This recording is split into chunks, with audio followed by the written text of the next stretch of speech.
Okay, so we're 3 samples away. Okay guys, so now is for thermal na tayo. Thermal stress, o thermal strain lang pala to. Thermal strain. Madali lang thermal stress simple alat lang yun, di ba?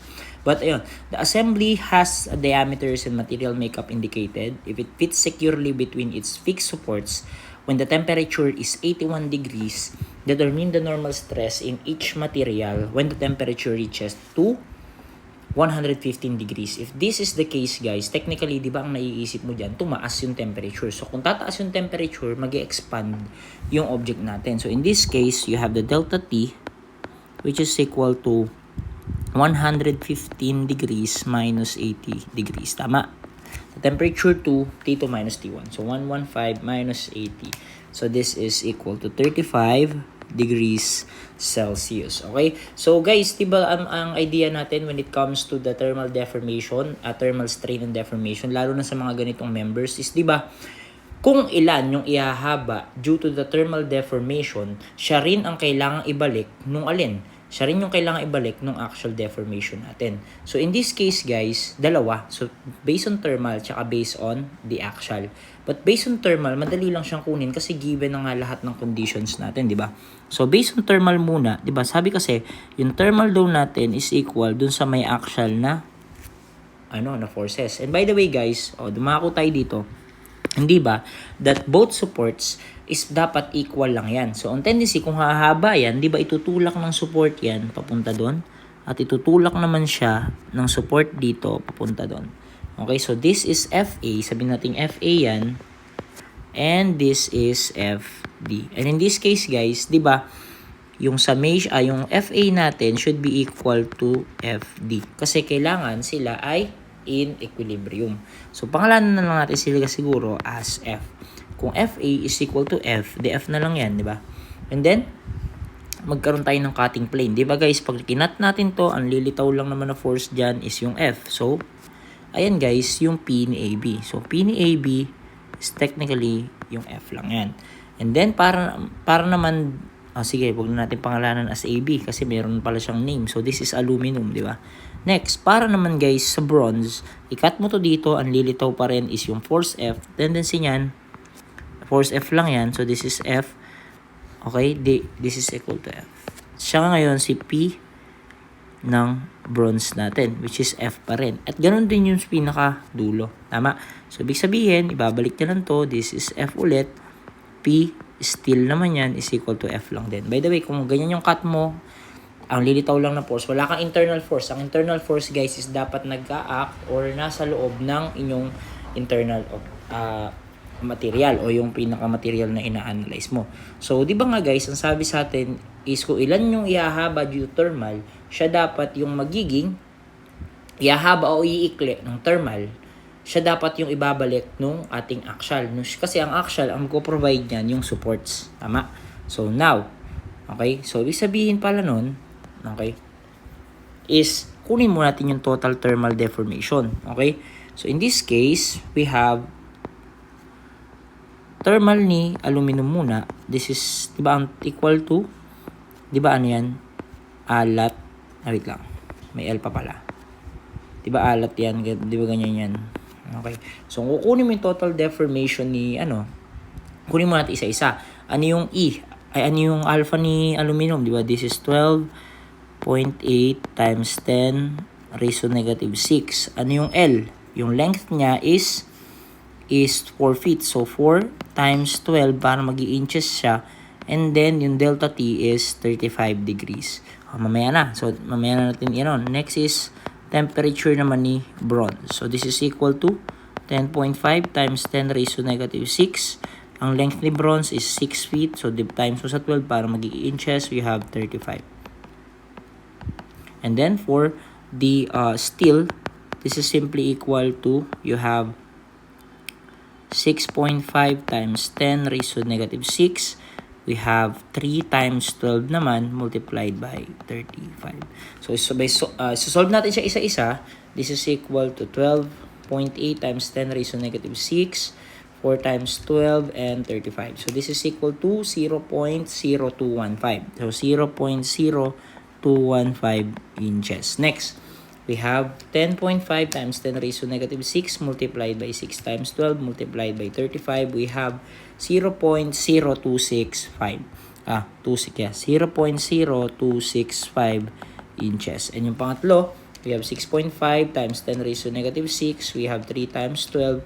We have 35. So this is equal to 8.19 times 10 raised to negative 3 inches. If we're going to get the total deformation, total thermal deformation, this is equal to 0.0215 plus 0.0265 plus 8.19 times 10 raised to negative 3. This is equal to 0.056. 0.056 inches. So, ibig sabihin, yan yung ibabalik ng ating axial.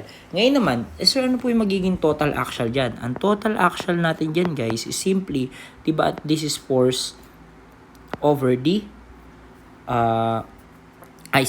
total axial deformation is, diba, PL over DAE. Now, kung titingnan nyo mabuti, diba, same lang yung F, same lang naman yung mga ano natin. So, kung titingnan mo, that yung total deformation ng axial, unahin natin si bronze. Si bronze ay, ano ba yung F ni bronze? Diba, ang F ni bronze ay yung P ni unahin natin si aluminum pala, sorry. Diba, ang P ni aluminum ay yung F lang din natin. So, F, 4 times 12, yung length ni aluminum, yung area is 115 based dyan sa nasa table, at yung E is 10 times 10 raised to 6. Next, plus the bronze. Ang bronze natin is F lang din, di ba yung force niya? This is 6 times 12. And then we have 60 yung area at 12 times 10 raised to 6 naman yung kanyang E. And for the last one, for the aluminum, F is 3 times 12 yung length, and we have area na 15, and we have 29 times 10 raised to 6. Tama? So, ibig sabihin, ayan na yung magiging deformation nila. Di ba nga, recall that yung total deformation sa axial is equal to total deformation ng thermal. So, ibig sabihin, this should be 0.056. If that's the case, guys, makukuha na natin yung internal forces ng kada isang member. So, 0.056 x 4 times 12 over 115 multiplied by 10 times 10 raised to 6 plus x 6 times 12 over 60, 12 times 10 raised to 6 plus f 3 times 12 over 15 multiplied by 29 times 10 raised to 6. So, yun. So, makuha natin to as ilan? So, yung f natin will be, okay, yung F natin, this will be, wait lang, 5, 10, 0.056. This will be 250 kips. Ano ba yung nakalagay yan? PSI lang. So, this is 250,131 pound. So, yan na ba yung sagot natin? Hindi pa, guys. Ang tinatanong sa atin is yung normal stress niya. So, ibig sabihin, kung kukunin natin for number 38, diba, this is simply force over area. So, para sa stress ni aluminum, ano yung force nila? Ni aluminum, diba? 25,0131 yan. Divided by 115 yung area. So, this is equal to 250,131 over 115. So, this is equal to 2175.06. 2175.06 PSI. Sir, nagkakataon po ba na yung kada force sa aluminum, force sa bronze, saka force sa steel is laging F lang? Hindi, guys. Nagkataon lang dyan because wala tayong internal force na mag-add up doon sa bawat wala tayong external force, na mag-add up sa internal force ng kada isang material. Mamaya sa next problem, tulad na to. Dito merong internal force, so hindi magiging magkakamuka. Ay, may external force. So, hindi magkakamukha yung mga internal forces dyan. Pero, let's wait na lang ulit and see. Okay?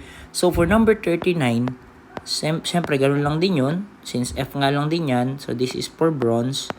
This is 250,131. This is 60. Okay? Divide mo by 60, this is equal to 4168.85. 4168.85 PSI. And for number 40, okay, for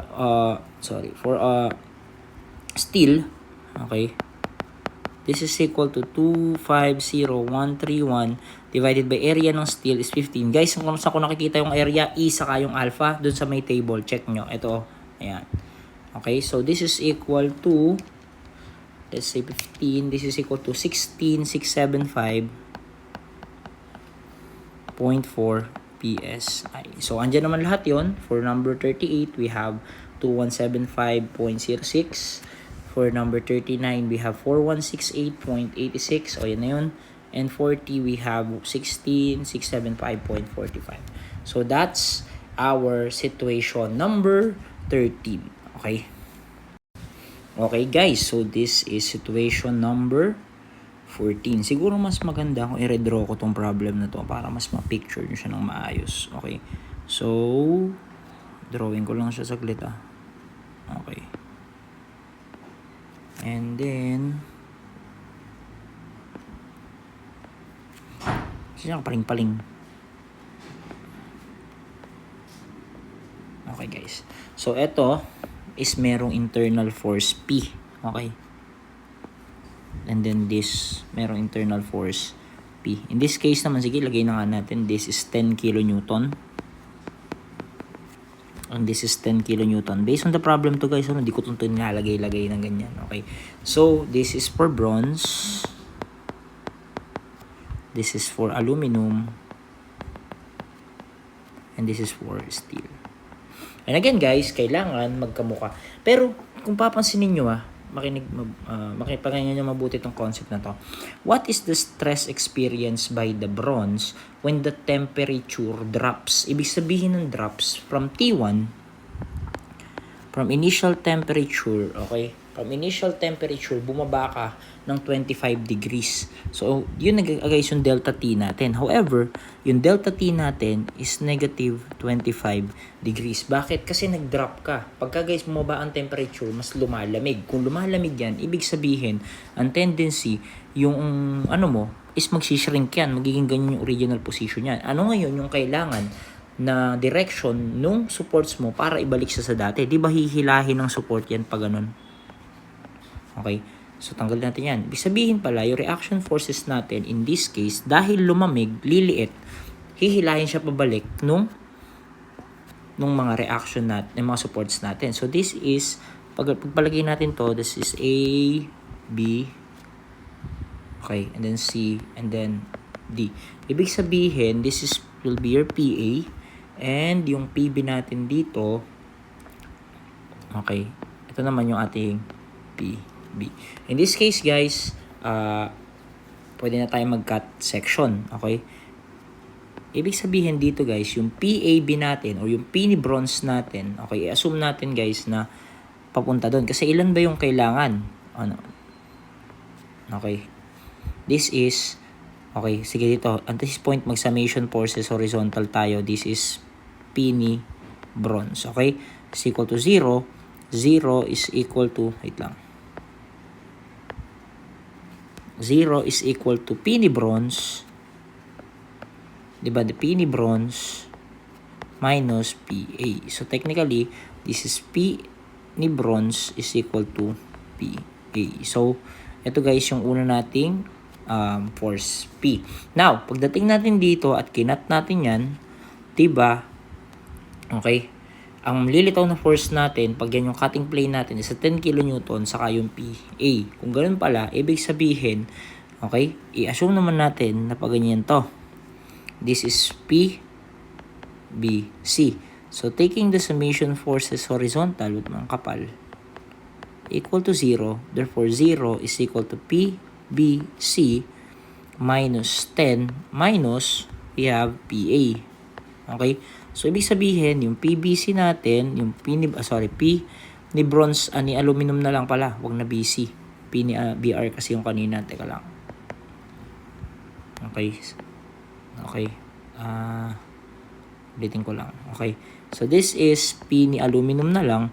P ni aluminum minus P A minus 10. So, ibig sabihin, yung P ni aluminum is equal to PA plus 10 kilonewton. So, pwede ko lang i-highlight to. This will be our force naman ni aluminum.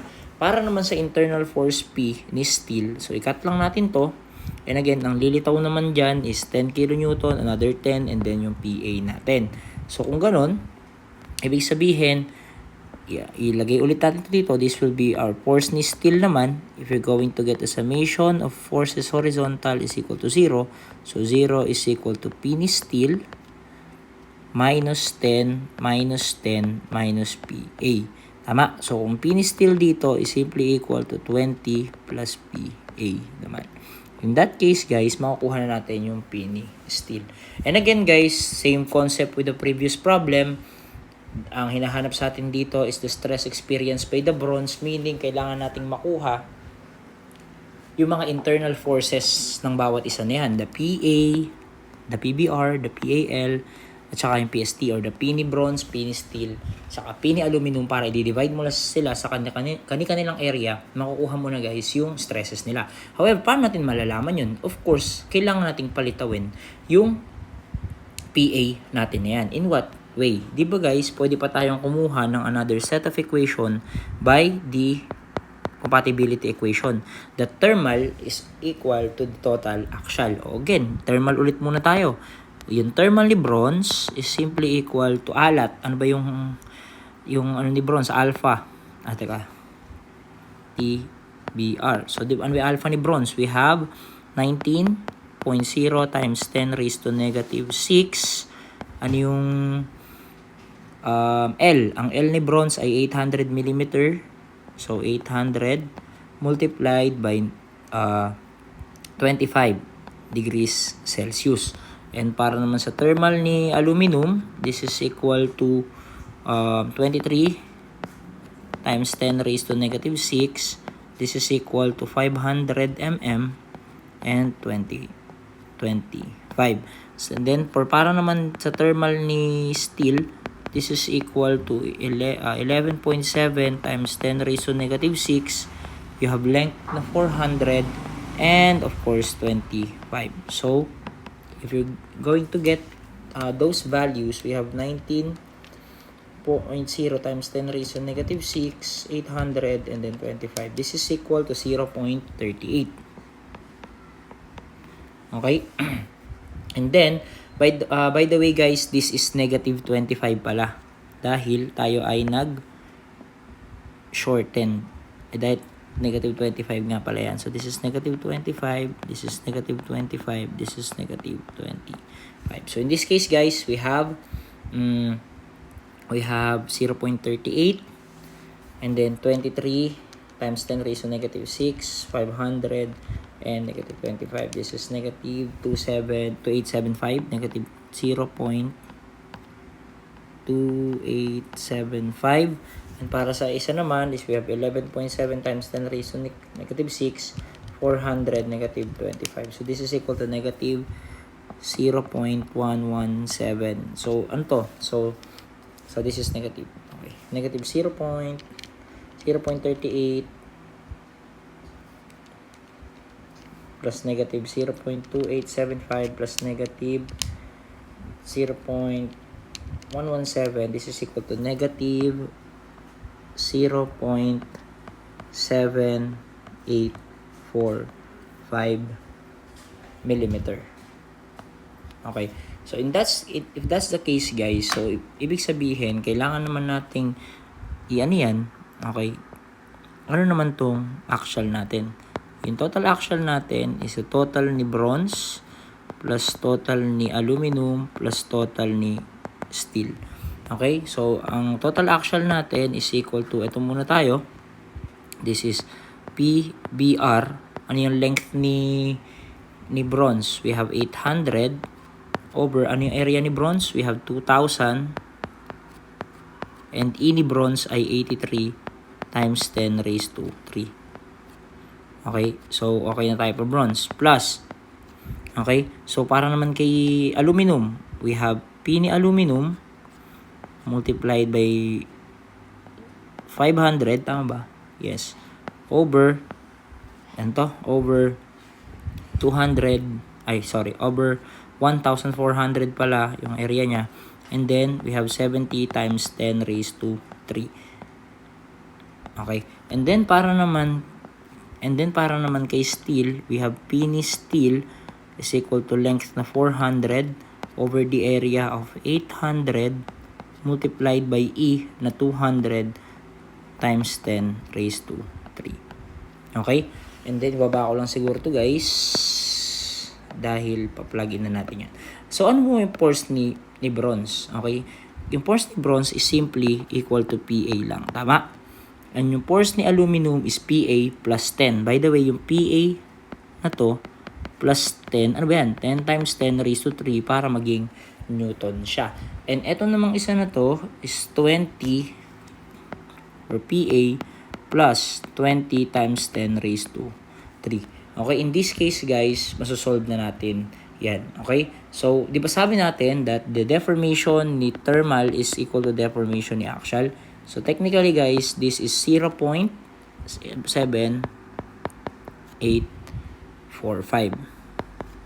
Okay, pagka sinolve mo yan, your PA 0.7845, PA 800 to 1,000. Okay. Let's check. Chine-check ko lang din. Okay. So, masasolve mo na PA dito is simply equal to 55024.72 Newton. Okay? So, ibig sabihin, for number 41, ano ba yung una natin kailangan? The stress experienced by the bronze. So, ang stress ni bronze is equal to, ano ba yung force ni bronze? Diba equal lang kay PA yun? Ibig sabihin, we have 55024.72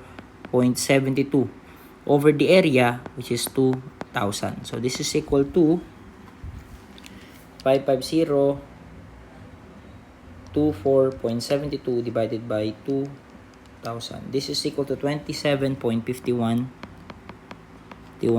megapascal. And for number 42 naman is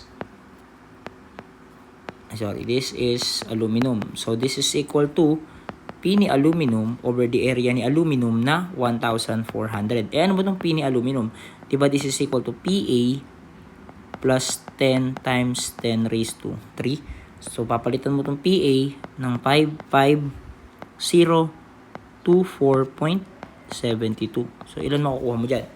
So 55024.72 plus 10 times 10 raised to 3 over 1,400, this is equal to 46.44 MPa.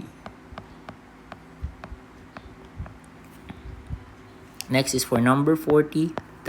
For number 43 naman is the deformation ni steel.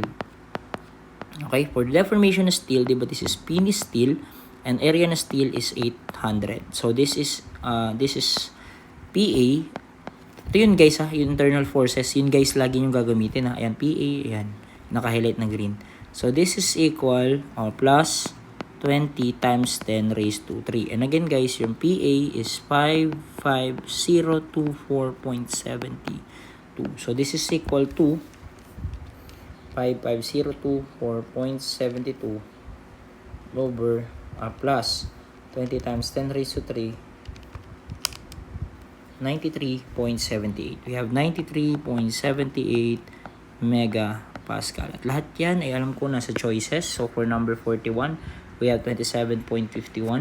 For number 42, we have 46.44. And for number 43, we have 93.78. So in this case guys, ayan na yung problem natin. That's for sample problem or for situation number 14. Okay guys, so down for the last problem. So this is torsion or for our situation number 15. Okay guys, so paano ba natin ginagawa yon? So we have so di ba, drawing muna natin siya. Okay, gayahin lang natin yan but in line na lang, okay. And then paano ba ginagawa natin doon? Di ba guys, kapag nagra-right hand rule tayo, ipinapatong natin yung kanan nating kamay doon sa may if this, by the way, this is D, C, B. Pinapatong natin yung kamay, right hand natin dito sa may point kung saan natin siya kino-consider. At kung saan nakaturo yung thumb natin, yun guys, yung direction ng kanyang torque. In this case guys, pag pakanan, positive yung torque niya. So, ibig sabihin, yung una, pag tinutok mo yung kamay mo, your thumb will point towards doon. So, this is 800 Newton meter. Okay, then, for C naman, parang padapa yung magiging kamay mo dyan, then yung thumb mo is po point naman papunta doon sa kaliwa. So, this is negative in sense 1,100 Newton meter. For the third one, so, dito naman din tututok yung ano mo. Okay. This is 900 Newton meter. And then down for the last one, parang padapa ulit yung magiging sense ng kamay mo dyan. This is 600 Newton meter. And the best way guys to analyze the internal force kapag sa ganitong mga type ng problems is by torque diagram. So in this case, 800 guys yung ating 800 yung ating so pataas ka dito, tama, and this constant, and then kakaunterin ka ng 1,100 Newton meter. So therefore, what 800 minus 1,100 Newton meter is, again, this is 800 positive. Okay, 300 matitira sa'yo sa 800 minus 1, 1, and negative. So this is negative 300. Now, from this one, aangat ka naman ngayon ng 900 ulit. So, ibig sabihin, negative 300 plus 900 is 600. Ganyan yung mangyayari. So, this is 600 positive. So, meron ka ng internal torque. So, ano ba yung formula natin for ano? Ang hinahanap dyan, what is the maximum torsional stress? Okay? Tatandaan nyo lagi guys na kung alin yung pinakamalakas or nakaka-experience nung pinakamalakas na torque, siya guys yung pinaka nai-stress. In this case, ang pinakamalaking torque na nai-apply is within the section DC. Okay, ibig sabihin, kahit di mo na i-solve yung sa CB sa BA, lilitaw dyan na ang pinakamalaki is yung sa DC talaga. Anyway, i-solve na rin natin. Ano ba yung formula? The torsional shear stress, okay, di ba we have, the torsional shear stress is, we have TR over J. Okay, binigay sa atin guys that yung diameter ng diameter ng bar natin is 40 mm. So, ibig sabihin yung radius niya is around 20 mm. Now, yung J natin for this one is ano ba? So, for solid circle, di ba meron tayong polar moment of inertia formula na pi d raised to 4 over 32. So, in this case, we have pi 40 raised to 4 over 32. Ang makukuha natin dito is 80,000, if I'm not mistaken, 80,000 pi. So, meron na tayong torque. Okay, so solve na natin isa-isa. Yung torque ng DC is equal to positive 8,000. So, 800. 800, by the way, that's Newton meter. Okay, so that's Newton meter. Ito is Newton meter. Ang kailangan natin is MPa. So, imumultiply mo pa yan ng times 10 raised to 3 para maging millimeter. Tama? And we have 20 na radius and 80,000 pi. Then for the shear ng CB naman, this is equal to 300 times 10 raised to 3. Tama ba? We have 20, 80,000 pi. For T or torsion ng BA naman, this is equal to 600 times 10 raised to 3 multiplied by 20, 80, 1, 2, 3 pi. So, technically, ayan guys, yung solve natin. So, we have 800 times 10 raised to 3 multiplied by 20 over 80, 1, 2, 3 pi. Ang lilito sa atin dito is 63.66. 63.66 MPa. Para naman doon sa ating 300, ang lilito sa atin dyan is 23.87 MPa. And down for the last one, we have 47.75 MPa. Take note guys na nasa choices lahat, but always make sure na kapag naghahanap ka ng stress, ng pinakamalakas na stress, piliin mo yung pinaka-critical, yung pinaka-makaka-experience ng pinakamalakas na stress. So in this case guys, for number 44, we have 63.66 MPa. Now, what will be the maximum, let's say, what will be, this is for number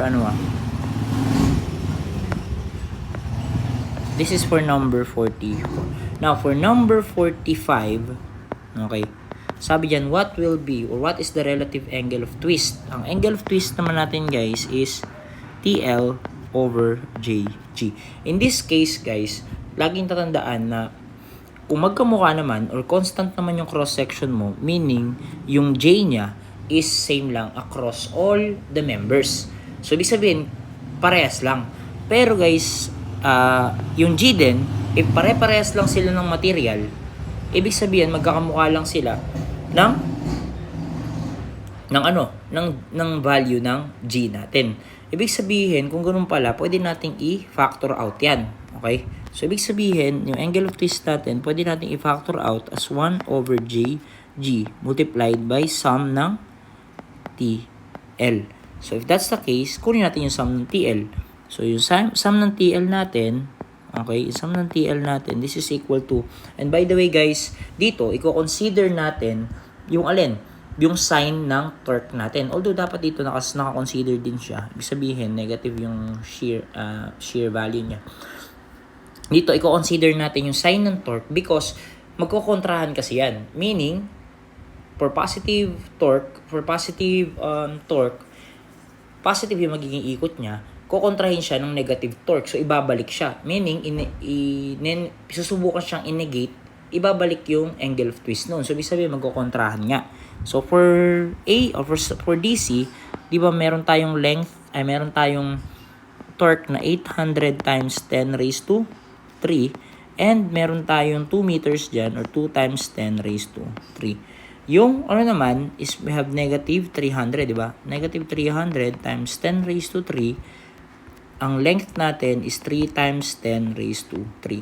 And then for the last one, we have plus, let's say, 600 times 10 raised to 3 multiplied by 2 times 10 raised to 3.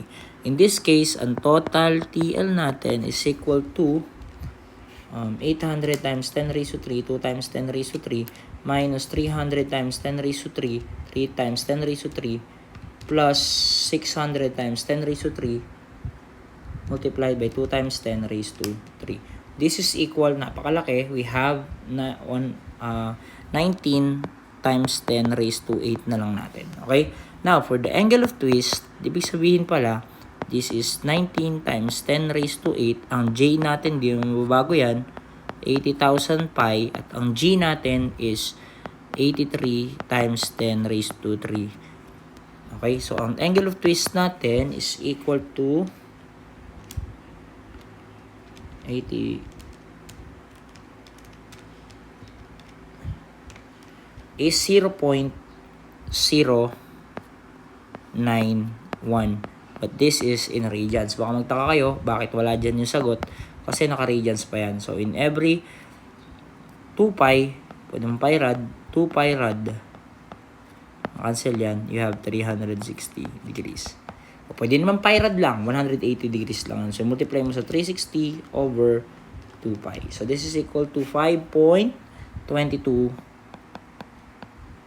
degrees.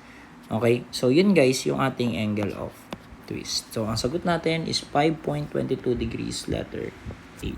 Now, for the last one, ang sabi, haba pa ba yung sasagutan natin yan? Kaya pa naman dito. So, number 46. Okay, for number 46, guys, ang sabi, if the shaft is replaced by a hollow circular with an outer diameter of 10 mm and inner diameter of 10 mm, outer diameter 40 mm and inner diameter of 10 mm, determine the maximum shear stress of the shaft. So, ibig sabihin guys, ang outer diameter natin is 40 mm, ang inner diameter natin is 10 mm. Ang mababago lang naman dito guys is yung value ng J. Bakit? Kasi ang value ng J natin is simply equal to pi outer diameter raised to 4 over 32. Minusan mo lang ng butas sa 10. Ilan to? This is 250,345.60 So guys, yun na yung value ng J natin. In order for us to get the maximum shear, gamitin na natin yung pinaka-ano. Huwag mo na isolve lahat yan. Kasi alam mo naman na yung pinaka-maximum na shear, torsional shear stress mo is yung cross-section na naka-experience ng malaking torque. So in this case, yung C, DC. Okay? So 800 times 10 raised to 3 Newton millimeter multiplied by 20 na diameter, 20 na outer diameter pa rin yung gagamitin mo, ando yung maximum torsional shear stress, and 250, 345.66. In this case, ang masosolve mo is 63.91 MPa. So, yan yung sagot natin dito. We have 63.91 MPa. Yun lang guys. Okay, yun lang guys naman for our review. And I think sana may maihabol pa ako for the CFE week. Sana madagdagan ko pa yung sample problem kung kaya pa. And ayun, I hope guys na this upcoming mock CFE and CFE is pagbubutihan nyo talaga because ayun guys yung magiging core ng P3 natin. And of course for the CFE naman, alam nyo naman kung gaano yun kahalaga. So I believe guys na konti na lang, isagad na natin, huwag na nating antayin na panghinayangan pa natin lahat. As long as you're doing your best in everything you do, sigurado naman guys, with prayers of course, sigurado naman guys na ma-attain nyo kung ano ba yung ina-expect natin. And by the way guys, we are always looking for the standards, we are aiming for the standards, that's the goal. Kinakailangan ma-hit natin lahat ng mga standard na kinakailangan. So as much as possible, shape namin kayo in order to become para mag-fit doon sa may standards na kung ano ba yung hinihingi ng course natin. So, mahirap mag-engineering, but again guys, it's not always about the wit or the intelligence, it's always about the dedication, kung paano mo ba binibigay yung best mo towards your goal. So, basically, yan. So, I hope guys na mapanood nyo to hanggang dulo, makarating kayo dito. And, ayun, good luck for everyone and good luck sa CFE and the mock CFE. Bye guys!